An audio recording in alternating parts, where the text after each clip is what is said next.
Hello दोस्तों, नमस्कार। तुरंत एजुकेशन के एक और वीडियो में आप सभी का स्वागत है। हम टेंस की सीरीज पढ़ रहे हैं। प्रेजेंट टेंस हमारा कंप्लीट हो चुका है। आज हम पास्ट टेंस के बारे में जानकारी प्राप्त करेंगे। पास्ट टेंस को हिंदी में भूतकाल कहते हैं। अब पास्ट टेंस के जितने भी भाग हैं, पास्ट के 4 भाग हैं। जैसे प्रेजेंट के 4 भाग है, सेम आपके पास्ट के भी 4 भाग हैं। उसमें से हम आज पहला भाग देखेंगे, पास्ट इंडेफिनिट, और या इसको पास्ट सिंपल टेंस भी कहा जाता है। अब इस टेंस में किस प्रकार से वाक्यों का निर्माण होता है उसके बारे में आप ध्यानपूर्वक देखेंगे। हम एक वाक्य लेंगे, वह स्कूल गया। अब यहाँ पर आप देखेंगे, हम गया से पहचानेंगे कि यह हमारा पास्ट इंडेफिनिट टेंस है। आपको पहचान होना चाहिए किस प्रकार से हम कौन से टेंस को पहचानते हैं। उस चीज से हम देखेंगे कि गया है ना, ऐसा लगता है जैसे चला गया, पास्ट भूतकाल हो गया ना। ये तो हम इससे पहचान जाएंगे कि हमारा भूतकाल है, हमारा पास्ट टेंस हो चुका है ना। कोई कार्य हो गया है, डन है ना, हम कहते हैं ना वो कार्य हो गया है, हो गया था, है ना। तो पास्ट है तो हो गया था, है ना। अगर प्रेजेंट का हम देखेंगे परफेक्ट टेंस, तो उसमें होता है कोई काम हो चुका है ना। और यहाँ पर वह काम हो गया था, है ना। तो उस स्थिति में हम देखेंगे हमारा पास्ट इंडेफिनिट टेंस। अब आप देखेंगे, मैंने वाक्य लिखा है वह स्कूल गया, यानी कि वह स्कूल जा चुका था, है ना। वह स्कूल चला गया। अब वह स्कूल चला गया अर्थात गया, तो गया यानी जाना, और जाना को हम अंग्रेजी में गो कहते हैं। और यहाँ पर मैंने गो की सेकंड फॉर्म लिखी है वेंट, क्योंकि आपको याद होना चाहिए कि जो हमारा पास्ट टेंस है इसमें, है ना, वर्ब की सेकंड फॉर्म का प्रयोग किया जाता है। सेकंड फॉर्म का प्रयोग किया जाता है ना। वाक्य का निर्माण करेंगे तो आप वर्ब की, है ना, सेकंड फॉर्म का प्रयोग करेंगे। तो यहाँ पर हमने सेकंड फॉर्म का प्रयोग किया है, और वो भी हमारे कौन से अफर्मेटिव सेंटेंस में। हम केवल सकारात्मक वाक्य में ही आप इसका प्रयोग करेंगे सेकंड फॉर्म का, है ना। उसके बाद में आप देखते जाएंगे, जैसे जैसे मैं आगे बताऊंगा, जैसे जैसे हमारा वाक्य नेगेटिव में जाता है, इंट्रोगेटिव सेंटेंस में जाता है, इंट्रोगेटिव नेगेटिव में जाता है, तो वहां पर आपको वर्ब की फर्स्ट फॉर्म ही दिखाई देगी। हम केवल अफर्मेटिव सेंटेंस में वर्ब की सेकंड फॉर्म का प्रयोग करते हैं। तो हमारा वाक्य बन करके निकलता है he went to school, वह स्कूल गया। इसी वाक्य का जब हम नकारात्मक वाक्य में इसको बदलेंगे, है ना, आप देखेंगे इधर नेगेटिव है, मैंने पिछले वीडियो में बताया था।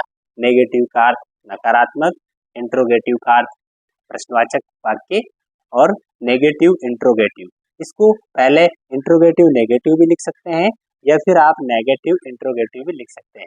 इसका अर्थ होता है नकारात्मक प्रश्नवाचक वाक्य, नेगेटिव इंट्रोगेटिव सेंटेंस, है ना। मैंने इसमें सेंटेंस नहीं लिखा, आप है ना सेंटेंस समझे, आप सेंटेंस का अर्थ हो जाता है हमारा वाक्य, है ना। तो आप देखेंगे कि he did not go to school, he did not go to school, है ना। आप ये देखेंगे ये हमारी सेकंड फॉर्म थी। अब इस सेकंड फॉर्म को हमने फर्स्ट फॉर्म में बदल दिया है, और यहाँ पर नकारात्मक वाक्य में did का प्रयोग कर दिया गया है।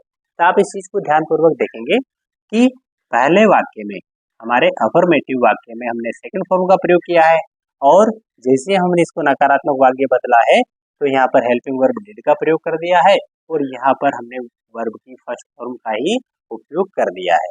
तो आप प्रत्येक वाक्यों में जो भी वाक्य आप बनाते हैं, जिस भी वाक्य को आप अंग्रेजी में ट्रांसलेट करेंगे, तो उसमें इस चीज का विशेष ध्यान रखेंगे। अब हमारा इंट्रोगेटिव सेंटेंस आ जाता है। तो इंट्रोगेटिव सेंटेंस हमेशा या तो WH वर्ड से शुरू होता है, या फिर हेल्पिंग वर्ब से शुरू होता है। तो यहाँ पर हमने इसको हेल्पिंग वर्ब से शुरू किया है, डिड, क्योंकि हमारे पास्ट इंडेफिनिट की हेल्पिंग वर्ब है डिड, तो हमने डिड से इसको शुरू किया है। Did he go to school, क्या वह स्कूल गया, है ना। शुरुआत में हम क्या से इसका हिंदी अनुवाद करेंगे, हिंदी उच्चारण होगा, क्या वह स्कूल गया। और इसका नेगेटिव इंट्रोगेटिव सेंटेंस हम जब बनाते हैं तो कुछ नहीं करना है, हमारे जो सब्जेक्ट है उसके बाद नोट का प्रयोग करना है। तो did he not go to school, क्या वह स्कूल नहीं गया, क्या वह स्कूल नहीं गया। तो इस प्रकार से हम पास्ट इंडेफिनिट टेंस के वाक्यों का निर्माण करते हैं। इसमें हमें मुख्य दो चीज याद रखनी है। हमारा जब अफर्मेटिव सेंटेंस का निर्माण करेंगे तो उस अफर्मेटिव सेंटेंस में हम मुख्य क्रिया की सेकंड फॉर्म का प्रयोग करेंगे, और जैसे ही हम इस वाक्य को इंट्रोगेटिव में, नेगेटिव इंट्रोगेटिव में बदलेंगे तो हेल्पिंग वर्ब डिड का प्रयोग करना है और वर्ब की फर्स्ट फॉर्म का उपयोग हम करेंगे। बस यही ध्यान में रखना है। चलिए हम आ जाते हैं पास्ट टेंस के सेकंड भाग यानी पास्ट कंटिन्यूस टेंस में। अब यहाँ देखिए पास्ट कंटिन्यूस है ना, इसका दूसरा नाम पास्ट प्रोग्रेसिव भी है, पास्ट प्रोग्रेसिव या पास्ट कंटिन्यूस टेंस। अब इसमें उसी वाक्य को हम देखेंगे तो हमारा वाक्य हो जाता है वह स्कूल जा रहा था, वह स्कूल जा रहा था, है ना। तो हमने इस वाक्य को ट्रांसलेट किया है he was going to school, है ना। सकारात्मक वाक्य अफर्मेटिव सेंटेंस में हम इसको कैसे लिखेंगे, he was going to school, वह स्कूल जा रहा था, है ना। इसको हम देखेंगे नेगेटिव, है ना। दूसरा वाला वाक्य हमने लिखा है नेगेटिव, तो he was not going to school, वह स्कूल नहीं जा रहा था, he was not going to school। और इंटरोगेटिव में हम इसको बदलेंगे तो हेल्पिंग वर्ब आ जाएगी हमारी। हेल्पिंग वर्ब वाज और वर का प्रयोग यहाँ पर करते हैं, है ना। एक वचन कर्ता संज्ञाएं हैं, सिंगुलर नाउन्स के साथ वाज का प्रयोग और प्लूरल नाउन्स के साथ वर का प्रयोग यहाँ पर किया जाता है। तो उसी कंडीशन में हमने यहाँ पर वाज का प्रयोग किया है, he was not going to school, वह स्कूल नहीं जा रहा था, was, है ना। इंट्रोगेटिव वाक्य में मैंने बताया था या तो WH वर्ड से शुरू होता है या फिर हमारा हेल्पिंग वर्ब से शुरू होता है। तो was he going to school, क्या वह स्कूल जा रहा था, है ना। इसी वाक्य को हम जब इंट्रोगेटिव नेगेटिव में बदलेंगे तो उस कंडीशन में क्या हो जाएगा, was he not going to school, क्या वह स्कूल नहीं जा रहा था। इसमें ज्यादा समझने वाली कोई बात नहीं है, जब आप एक बार प्रैक्टिस करेंगे, थोड़ा सा ध्यान रखेंगे तो उस कंडीशन में आपको अच्छी तरीके से टेंस आ जाएंगे, है ना। आप केवल ध्यान पूर्वक इसको समझने का प्रयास कीजिए और उदाहरणों के जरिए, है ना, आप देख सकते हैं किस तरह से इनको हम बदलते हैं, हेल्पिंग वर्ब किस तरह से लगाई जाती है, वचनकर्ता संज्ञाओं के साथ किस तरह से प्रयोग होता है, बहुवचनकर्ता संज्ञाओं के साथ कौन सी हेल्पिंग वर्ब का प्रयोग होता है, वो हमें ध्यान रखने वाली बात है। तो ये हमारा पास्ट का कंटिन्यूस या पास्ट प्रोग्रेसिव टेंस हो जाता है। इस प्रकार से हमें वाक्य को बनाना है। नेक्स्ट आ जाते हैं हम, अब आ जाता है हमारा पास्ट परफेक्ट टेंस। पास्ट के तीसरा भाग है past perfect tense. Past perfect tense में क्या होगा साहब, जैसे कोई भी कार्य हो चुका था, है ना, तो चुका था, देखिए हिंदी वाक्य है वह स्कूल जा चुका था, तो इसमें क्या होना है, कोई भी कार्य समाप्त हो चुका है, वर्तमान में वो कार्य नहीं चल रहा है, तो उस कंडीशन में हम लिखेंगे he had gone to school, वह स्कूल जा चुका था। यहाँ पर हेल्पिंग वर्ब के रूप में हेड का प्रयोग हुआ है। अब इसकी केवल एक ही हेल्पिंग वर्ब है। पास्ट परफेक्ट टेंस में आप singular nouns and plural nouns उन दोनों के लिए केवल और केवल हेड का प्रयोग करेंगे। इसमें दो हेल्पिंग वर्ब नहीं है तो हमारे पास एक ही विकल्प है। अब आती है मुख्य चीज, यहाँ पर हम मेन वर्ब की थर्ड फॉर्म का प्रयोग करेंगे, जिसको हम पास्ट पार्टिसिपल भी बोलते हैं, तो हम थर्ड फॉर्म का प्रयोग करेंगे, है ना। ये आपको याद करनी पड़ेगी, तभी आप अच्छी तरीके से इस काम को कर सकेंगे। तो गो, वेंट, गोन, ये हमारे गो की तीनों फॉर्म में होती है, तो यहाँ पर हमने गोन का प्रयोग किया है। He had gone to school, वह स्कूल जा चुका था। नकारात्मक वाक्य नेगेटिव सेंटेंस बनाने के लिए हम नोट का प्रयोग करेंगे हेल्पिंग वर्ब के बाद में, तो हेड हमारा हेल्पिंग वर्ब है, उसके साथ हमने नोट प्रयोग किया, he had not gone to school, वह स्कूल नहीं जा चुका था। और इसी वाक्य को जब हम इंट्रोगेटिव में बदलते हैं तो हम हेल्पिंग वर्ब से वाक्य की शुरुआत करते हैं। और जैसे आप देखेंगे had he gone to school, और जब आप इसका इंट्रोगेटिव नेगेटिव सेंटेंस देखेंगे तो उसमें हमें हैड के बाद सब्जेक्ट और फिर हमें नॉट का प्रयोग करना है, had he not gone to school. इस प्रकार से हमारा पास्ट परफेक्ट टेंस भी हो जाता है कंप्लीट। अब हम अगले टेंस में चलेंगे। ये हमारा आ जाता है पास्ट परफेक्ट कंटिन्यूस टेंस या पास्ट परफेक्ट प्रोग्रेसिव टेंस।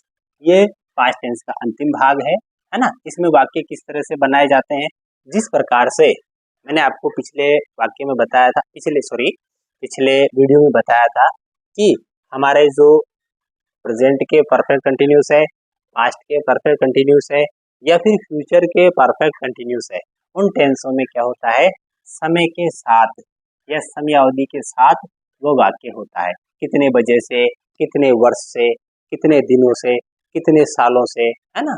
तो उस स्थिति में अगर निश्चित समय है, निश्चित दिन या निश्चित समय है, तो वहां पर हम सिंस का प्रयोग, और अगर समय की अवधि आ जाती है, समय अवधि होती है, तो उस पीरियड में हम फोर का प्रयोग करते हैं। मैंने पिछले वीडियो में भी समझाया था।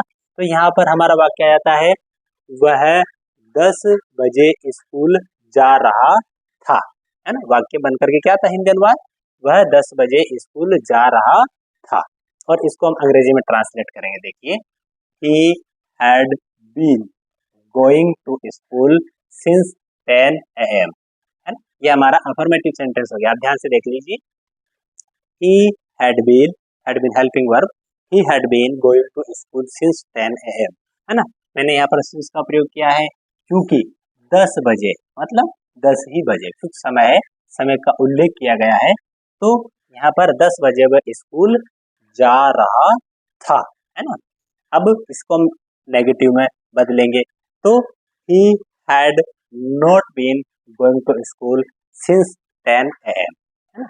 इसी वाक्य को हम इंट्रोगेटिव सेंटेंस में बदलेंगे, तो वही हम हेल्पिंग वर्ब से वाक्य की शुरुआत करेंगे।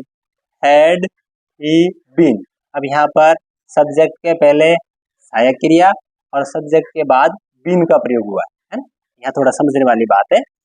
had he been going to school since 10 AM, और हमारा यहाँ पर आ जाता है इंट्रोगेटिव नेगेटिव सेंटेंस, जो कि अधूरा है। मैं आपके सामने पूरा कर देता हूँ। had he not been going to school since 10 AM, और ये हमारा प्रश्नवाचक चिन्ह क्वेश्चन मार्क लगाना नहीं भूलना है इंट्रोगेटिव सेंटेंस में, और इंट्रोगेटिव नेगेटिव सेंटेंस में हमें लास्ट में प्रश्नवाचक चिन्ह लगाना है। तो इस प्रकार से हमारा पास्ट कंटिन्यूस टेंस क्लियर हो जाता है। आप इसको बार बार देख सकते हैं अच्छी तैयारी के लिए। अगर यह वीडियो आपको पसंद आता है तो आप इस चैनल को सब्सक्राइब कर सकते हैं और लाइक और कमेंट करना नहीं भूलना है, क्योंकि इससे मुझे बहुत अच्छा मोटिवेशन मिलता है ताकि मैं आपके लिए वीडियो बनाऊं। और लास्ट में एक बात कहूँगा, यूट्यूब पर बहुत सारे लर्निंग के वीडियो हैं जिससे आप अंग्रेजी की पूरी ग्रामर सीख सकते हैं, लेकिन मैं कोशिश करूँगा कि आपको अच्छा कंटेंट उपलब्ध करवा सकूँ। Thank you.